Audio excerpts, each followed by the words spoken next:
সুষ্ঠু ও নিরপেক্ষ নির্বাচন নিশ্চিতে আইনশৃঙ্খলা রক্ষাকারী বাহিনী সর্বোচ্চ প্রস্তুতি নিয়ে মাঠে নামছে জানালেন সিইসি। ঝুঁকিপূর্ণ কেন্দ্রের জন্য আলাদা নিরাপত্তা।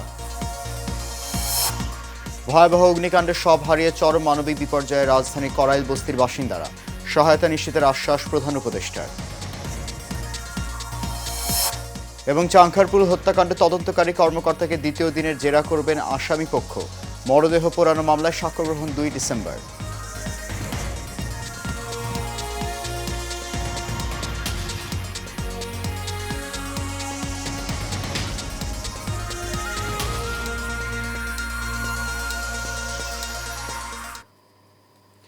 সবাইকে স্বাগত জানাচ্ছি এশিয়ান নিউজে। আপনাদের সাথে আছি আমি সৈয়দ মাহিউজ্জামান মুখর।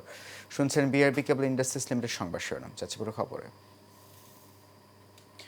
নির্বাচনে ঝুঁকিপূর্ণ এলাকায় আলাদা ব্যবস্থা নেওয়া হবে বলে জানিয়েছেন প্রধান নির্বাচন কমিশনার এএমএম নাসিরউদ্দিন। বুধবার সকালে বর্ডার গার্ড বাংলাদেশের সদর দপ্তরে নির্বাচনী প্রশিক্ষণ ও মহড়ায় অংশ নিয়ে গণমাধ্যম কর্মীদের প্রশ্নের জবাবে এমনটা জানান তিনি। প্রধান নির্বাচন কমিশনার বলেন, নির্বাচনের ঝুঁকিপূর্ণ এলাকায় আলাদা ব্যবস্থা নেওয়া হবে। রেড, ইয়েলো এবং গ্রিন জোনে ভাগ করে সেই অনুযায়ী আইনশৃঙ্খলা বাহিনী মোতায়েন ঠিক করা হবে। এক প্রশ্নের জবাবে তিনি বলেন, 5 আগস্ট পরবর্তী সময়ে আইনশৃঙ্খলা পরিস্থিতি একবারে নিখুঁত না হলেও অনেকটাই উন্নতি করেছে। ভোটের আগে আইনশৃঙ্খলা পরিস্থিতি আরও ভালো হবে। এ সময় জাতিকে সুষ্ঠু নিরপেক্ষ একটি সুন্দর নির্বাচন উপহার দিয়ে ইসি ওয়াদা পূরণ করবে বলেও মন্তব্য করেন তিনি।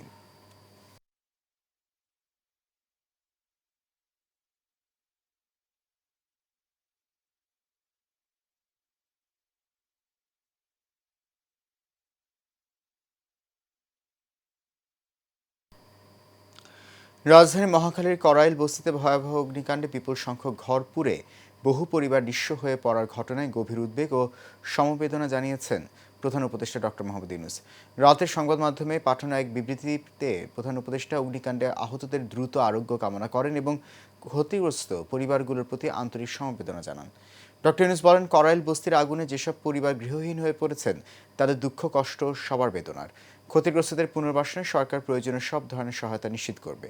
পাশাপাশি অগ্নিকাণ্ডের কারণ অনুসন্ধান করে ভবিষ্যতে এ ধরনের দুর্ঘটনা রোধে কার্যকর ব্যবস্থা নিতে নির্দেশনা দেওয়া হয়েছে।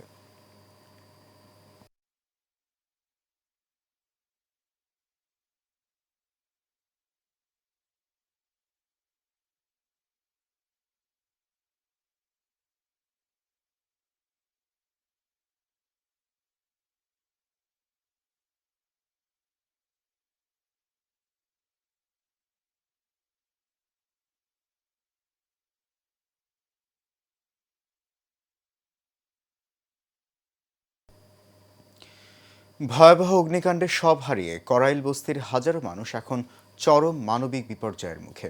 মঙ্গলবার সন্ধ্যার দিকে লাগা আগুনের তাণ্ডবে বস্তির 1.5 সহস্রাধিক ঘর পুড়ে ছাই হয়ে যায়। আর তাতে শীত ও ক্ষুধার জ্বালা নিয়ে খোলা আকাশের নিচে রাত কাটাতে বাধ্য হন শিশু ও বৃদ্ধসহ হাজারো মানুষ।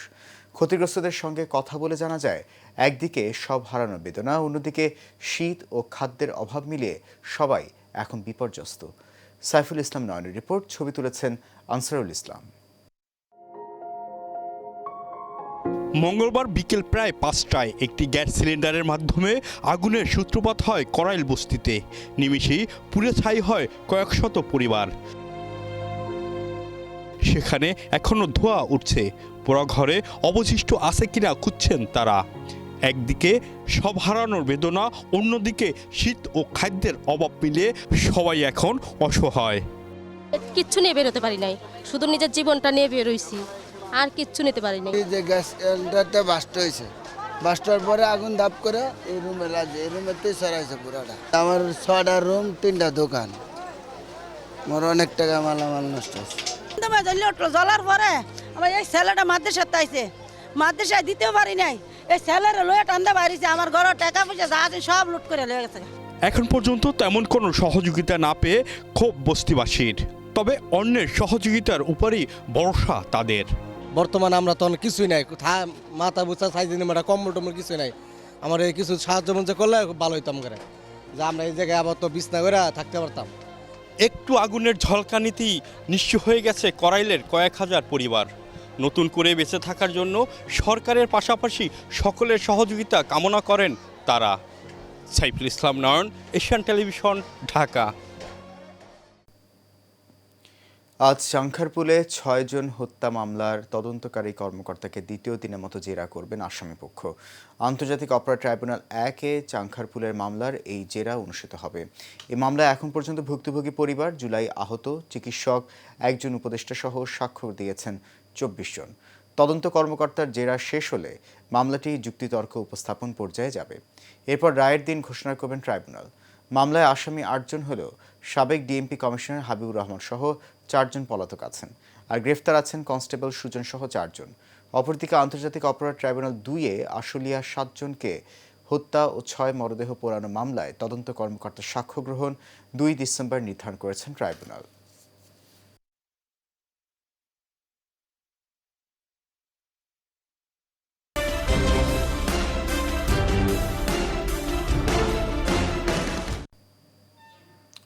ঝালকাঠির নলছিটি উপজেলায় ২.৫ কোটি টাকা বরাদ্দে নির্মিতব্য একটি জনগুরুত্বপূর্ণ আরসিসি গার্ডার ব্রিজ প্রায় ৩ বছর ধরে পরিত্যক্ত অবস্থায় পড়ে আছে, যা স্থানীয়দের কাছে এখন মরণ ফাঁদ। সংযোগ সড়কের হাজারো মানুষ এবং স্কুল মাদ্রাসার শিক্ষার্থীরা প্রতিদিন জীবনের ঝুঁকি নিয়ে পারাপার হচ্ছে। ঝালকাঠির প্রতিনিধি ইব্রাহিম খান শাকিলের রিপোর্ট, জানাচ্ছেন শেখ সোহাগ। কোটি টাকার কাঠামো ঝুঁকিপূর্ণ সাঁকো স্থানীয় সরকার প্রকৌশল অধিদপ্তর। এর তত্ত্বাবধানে ২,৪৬,৩৩,০০০ টাকা ব্যয়ে ৩১ মিটার দীর্ঘ এই গার্ডার ব্রিজের নির্মাণ কাজ শুরু হয় ২রা মে ২০২২ সালে। কাজের মেয়াদ শেষ হওয়ার কথা ছিল ৬ মার্চ ২০২৩ তারিখে। প্রায় বছরখানেক আগেই কাজ শেষ হওয়ার কথা থাকলেও গুরুত্বপূর্ণ এই প্রকল্পটি ঠিকাদার প্রতিষ্ঠান ফেলে রাখায় এখন ব্রিজটি একটি অসম্পূর্ণ কাঠামোয় পরিণত হয়েছে। স্থানীয়দের অভিযোগ, ব্রিজের উভয় পাশে সংযোগ সড়ক বা অ্যাপ্রোচ নির্মাণ না হওয়ায় মূল কাঠামো কোনো কাজেই আসছে না। আশেপাশে কত বাড়িঘর, এই লোকগুলো কোথায় যাবে, কিভাবে যাইবে, আইবে যাবে কিভাবে? ঠিকাদার তার সরকার যে বরাদ্দ টাকা, সে টাকা নিয়ে পালিয়ে গেছে। যোগাযোগ একদম বিচ্ছিন্ন এবং এই জায়গায় একটা নুরানি মাদ্রাসা আছে, তারপর ডিগ্রি কলেজ আছে, নলছিটি মার্চেন্ট হাই স্কুল আছে এবং গার্লস স্কুল আছে। এতে ব্রিজটার যে দুর্ঘটনা যে কোনো সময় ঘটে। এ বিষয়ে বক্তব্য জানতে চাওয়া হলে নলছিটি উপজেলা প্রকৌশলী আজিজুল হক ক্যামেরার সামনে কথা বলতে রাজি হননি। তবে নলছিটি উপজেলার নির্বাহী কর্মকর্তা জানিয়েছেন, জনগণের দুর্ভোগ কমাতে উদ্যোগ নেবেন তিনি। একটি ব্রিজ আছে এবং একটি সংযোগ সড়ক আছে। সংযোগ সড়কটির কাজ চলমান আছে। আমাদের উপজেলা ইঞ্জিনিয়ার নতুন এসেছেন, আমি তার সঙ্গে পরিদর্শন করে যত শীঘ্রই যাতে জনগণের ভোগান্তি লাঘব করা যায় সে বিষয়ে পদক্ষেপ নেব। অবিলম্বে এই বিষয়ে ঊর্ধ্বতন কর্তৃপক্ষের হস্তক্ষেপ এবং জনভোগান্তি লাঘবে দ্রুত নির্মাণ কাজ শেষ করার দাবি জানিয়েছেন ভুক্তভোগীরা। শেখ সোহাগ, এশিয়ান টেলিভিশন, ঢাকা। গাজীপুরের কালিয়াকৈর উপজেলার আটাবহ ইউনিয়নে বিএনপির ঘোষিত ৩১ দফা বাস্তবায়নের দাবিতে লিফলেট বিতরণ কর্মসূচি অনুষ্ঠিত হয়েছে। গাজীপুর ১ আসনে বিএনপির মনোনয়ন প্রত্যাশী ভিপি মোহাম্মদ হেলাল উদ্দিনের নেতৃত্বে লিফলেট বিতরণ ও নির্বাচনী প্রচারণা করেছে বিএনপির নেতাকর্মীরা। এ সময় উপস্থিত ছিলেন কালিয়াকৈর উপজেলা বিএনপির সাবেক সিনিয়র যুগ্ম সাধারণ সম্পাদক শহীদুল ইসলাম, আটাবহ ইউনিয়ন বিএনপির সাবেক সিনিয়র সহ সভাপতি হাজী আতাহার হোসেন, উপজেলা শ্রম ও বিষয়ক সম্পাদক হাকিম মণ্ডল, প্রচার ও প্রকাশনা বিষয়ক সম্পাদক মাহবুব হোসাইন সহ বিএনপির অঙ্গ সংগঠনের নেতাকর্মীরা।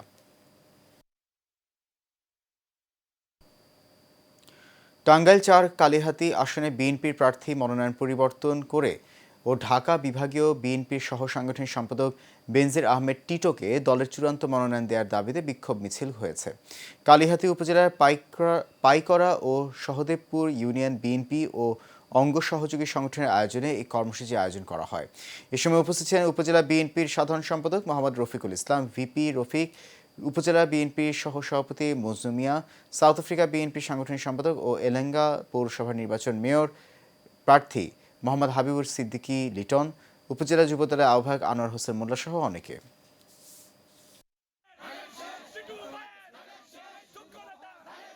টিটুভাইকে কালিহাতী ৪ সংসদ আসনে পুনরায় তার নাম ঘোষণা করা হোক। চেয়ারপারসন বেগম খালেদা জিয়া সহ স্থায়ী কমিটির মেম্বারদের কাছে আমাদের আবেদন, বেনজির আহমেদ টিটুকে কালিহাতীর মনোনয়ন রিভিউ করে দেওয়ার জন্য আহ্বান জানিয়ে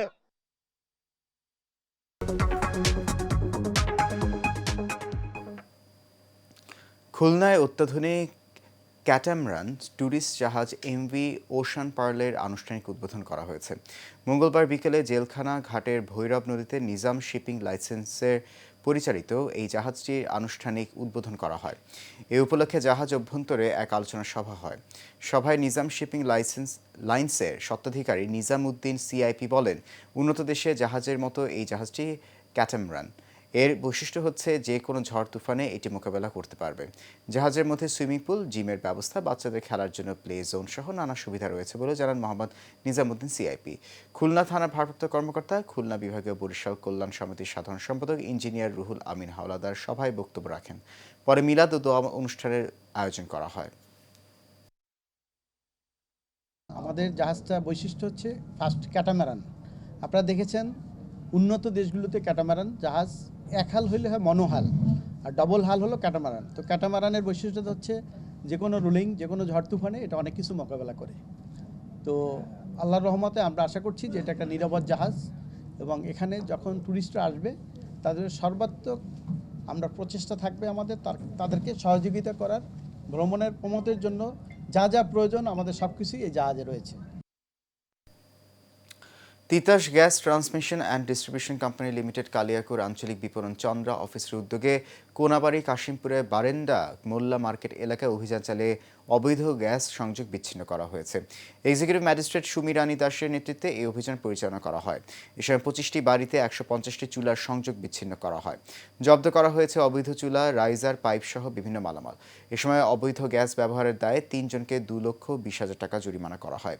এ সময় আরও উপস্থিত ছিলেন ব্যবস্থাপক প্রকৌশলী আল মামুন, প্রকৌশলী আমিনুর রহমান তালুকদার, উপব্যবস্থাপক প্রকৌশলী মোহাম্মদ তৌহিদুল আরিফিন, উপসহকারী প্রকৌশলী আসাদ হাওলাদার, নুরুন নবী, আতাউর রহমান সহ অন্যান্য কর্মকর্তা ও কর্মচারীবৃন্দ।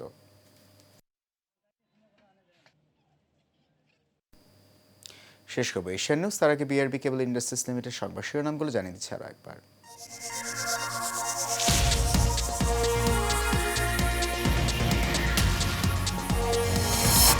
সুষ্ঠু ও নিরপেক্ষ নির্বাচন নিশ্চিতে আইন শৃঙ্খলা রক্ষাকারী বাহিনী সর্বোচ্চ প্রস্তুতি নিয়ে মাঠে নামছে, জানালেন সিইসি। ঝুঁকিপূর্ণ কেন্দ্রের জন্য আলাদা নিরাপত্তা।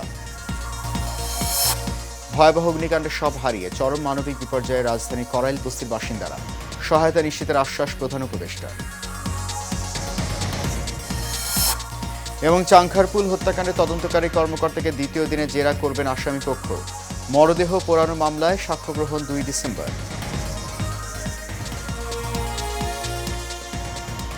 এশিয়ান নিউজ এ পর্যন্তই। আমাদের পরবর্তী সংবাদ দেখার আমন্ত্রণ রইল। এখন সঙ্গে থাকার জন্য ধন্যবাদ সবাই।